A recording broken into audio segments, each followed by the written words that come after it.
I like about Dolby, or what really has drawn me here, is we're extremely passionate about what sound brings to the overall entertainment experience. We push ourselves extremely hard to further understand how our senses respond to different stimulus, sound, picture, image, whatever that may be. We also have built a tremendous amount of trust with the industry. I think Ray was a wonderful engineer, person, father. That side he was great. He drove his company forward, and he really helped, define what is an engineering company, how it should run, how it should be thought of, and he created a beautiful company. He created a company that when you hear the name Dolby, and not pronounce Adobe, when they hear the name Dolby and they figure out, oh, that's the movie company, that's the sound company, people only have good things to say about it, and that's a very rare brand. So when you can say something like that, and once you get that clarity of what you're talking about, they're just like, oh yeah, people like saying it's a quality. So you could say Dolby and quality are hand in hand. The brand is quality.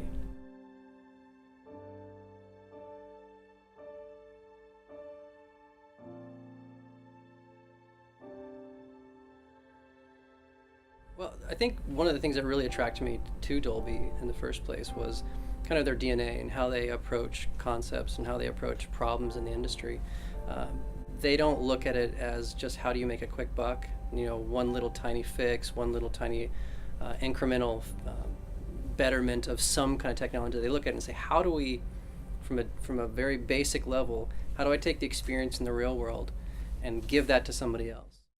When you think about where we've been over the past few decades, going from monophonic sound, stereo, multi-channel, 5.1, and now immersive sound, we're taking steps further and further into realism. And that's what immersive sound and imaging is all about. So that's what's really drawn me to this company. We practice what we preach. We believe in what we do.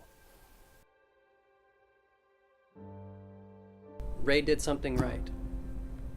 He did a lot of things right, and he ended up creating quality. We've got 2,000 people in the company, 45 offices around the world, about 20 times as many VPs as there were when I started. So there's a lot more diversity in what we do as a company as far as products, and it's also how many more business deals we have going on, how many more people are working on projects, how many more engineers and testers and all that stuff. So it's made it so that it's a little bit more of a corporate atmosphere, that I don't necessarily know everybody in the building. I kind of wish I still did, but it's a lot to ask. We have almost 800 people in this building now. But I like to try to instill some of the qualities of the old crew by making sure that my door is always open and making sure that if people have a question, it's probably not a stupid question. They can come to me and ask. And chances are somebody else has that exact same question. And if I can spread the right answer around the company, then it's going to do well for everybody that works here. Ray would usually come in 1 or 2 days a week towards like when I was working on the game industry stuff, and sometimes he needed to sort of get away from all the other stuff that was going on in the building. So he would come and sneak into my studio, and we'd hang out and talk. And I remember one day he came in, and it was right when the very first PlayStation 1 came out. And I had a PlayStation set up in the studio, and I had some PlayStation discs out, and you may recall that those are black on the inside of the CD. And he picked one of these things up, and he just jumped into a million questions. He was insatiable with his curiosity. That was what made him such a superstar in the scientific world. He just wanted to know everything. Why is it black? Why did they put this coating on there? What does the coating do? How does this affect the copy protection? And he had this very innate understanding of how people's intellectual property needed to be protected. So he was very interested in the way that Sony was thinking about copy protection with this coating. And he must have been hanging out for an hour just asking me a litany of questions that day. And it was really fun. And he had a way of making you feel like an expert, which is an amazing thing for somebody who's, you know, many doctorate degrees behind him. So I consider myself a storyteller. That's really what my job here at Dolby is to help communicate stories. And I don't really deal with the technical side much. I mean, I have to interact with it. But I really work with the storytelling and the crafting side of that, and try to keep the engineers, like those guys over there, you know, keeping in mind that everything that we do here really is about storytelling. Ultimately, every IP that we sell, it goes into a product that ultimately ends up giving some information to a person, and that's a story. Whether a news story, of, you know, a YouTube story, whatever, it's a story. And that side of the storytelling for me is extremely important, because that's the thing that I enjoy most about my job, is knowing that I'm contributing to better storytelling in the future.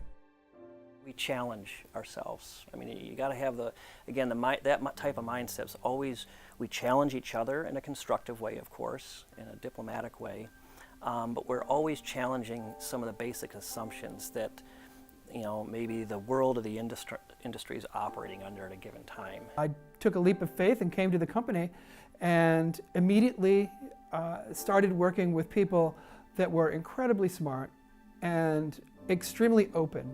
And in those days of the company, there were 300 people worldwide when I joined. So it was still a very sort of family-run operation. Ray Dolby was still around, and it was a very intimate company where everybody's door was open. And that was one of the things that really attracted to me, was that I could ask anybody anything. It's people, relationships, that really enable a company like Dolby to do as well as it has over the past 50 years. Those relationships are paramount. You know how you heard that term, like the bleeding edge or the cutting edge, with technology, that kind of thing. I always like to tell people, well, you know how the razor slices through the air? Well, it creates a little bit of a buffer around the front of the edge before it even touches anything. So it's not even the cutting edge; it's before that.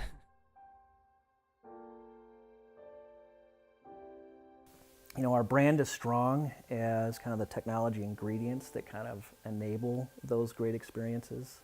I think to most consumers, they're familiar with our brand. They know it means high quality. They know they're getting something that they can count on and rely on for its consistency and its quality. But just as equally so, how we engage with Hollywood, the people that create the content, that have the vision for the art form itself, and all the people that work behind the scenes on the science and technology side to enable that to go right into your living room, right onto your phone, right onto your PC, is the other half of the story. And it's not that we're in the shadows there. I don't think people realize how much breadth and depth we have through the entire chain. If I do my job well, they don't know anything. Right? They just know they got a great experience watching a movie, watching whatever they're watching. They had a wonderful experience. That's just, I mean, that's behind the scenes things. But if I want the average person to know what I do, I think I've kind of explained. I help communicate the context of the situation.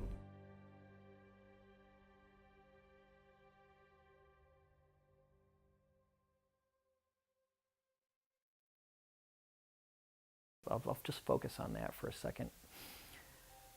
Being able to efficiently, capture, create, efficiently distribute, and deliver a three-dimensional representation of a sound experience, I think is a huge step towards reality.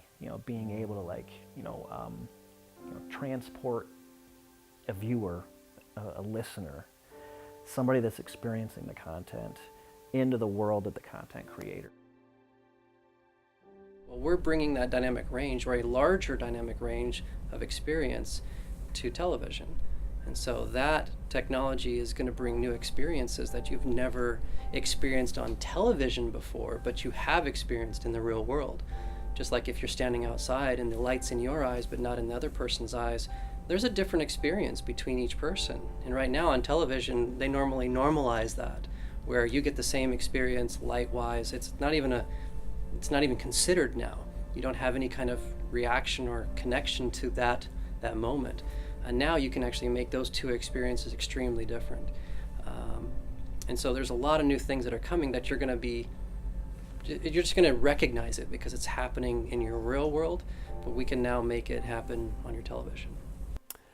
What's the next big thing? People are always asking me, what's the next big thing here? And I think the most obvious thing is the way that Dolby Atmos is going to permeate everything. You know, surround sound is kind of everywhere. And the interesting thing about Dolby Atmos is that because the technology can scale the audio to however it needs to be, so whether it's in 10 speakers or 50 speakers or over headphones, we feel like this is a technology that can spread everywhere.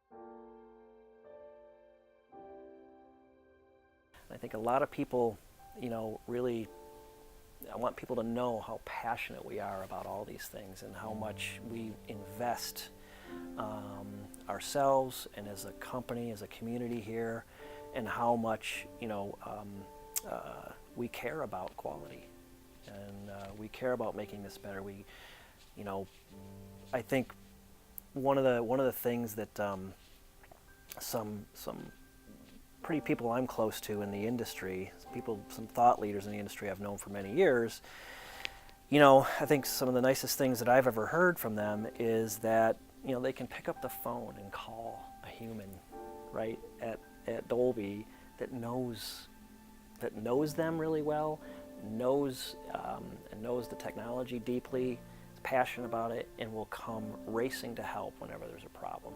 You know, again, it's that people connection that I think sometimes when you're a corporate entity, you know, people forget about the people behind, you know, the front door, right? And that's really, really, to me, I want people to understand there's lots of good people here, lots of passionate people, lots of people that care, and lots of people at their service.